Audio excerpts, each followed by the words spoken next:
Uma reação como tem está dirigida a dois partidos na conta MPB e DP. DP está pedindo reunião porque está pedindo crise. Ora que a gente leu que persona envolvida avisa que não tem crise, o Partido Democrata não faz nada mais.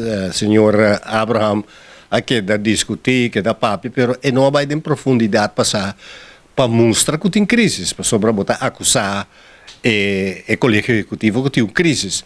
Pero esse não é o lugar. E o que mira também e escuta que o senhor China Xu não a defender seus dois deputados nesse caso aqui, ao contrário, o senhor James Anya suporta de sua fração do Conselho Solar.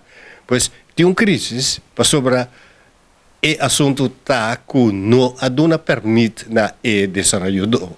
Pois esse é o ponto. E duas pessoas, dois deputados da MPB a causa, esse é a nenhuma firma.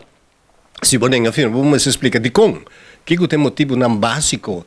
Se o senhor Henderson Tillman avisa que tu coisa juridicamente está bom de outro, pois vamos também com argumento jurídico que avisa que coisa não está quadra.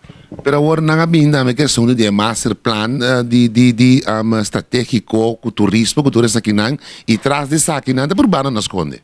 Sim, nada esconde três sobre o plano estratégico aí também é algo que me é estranho de Partido Democrata.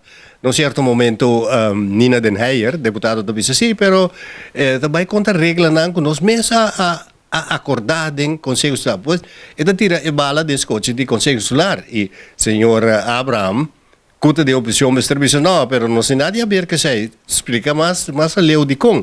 Sobre o plano estratégico de turismo não está uma lei. Nós estamos de lei, a base de lei, juridicamente, a dona, que está ok, para dona permite.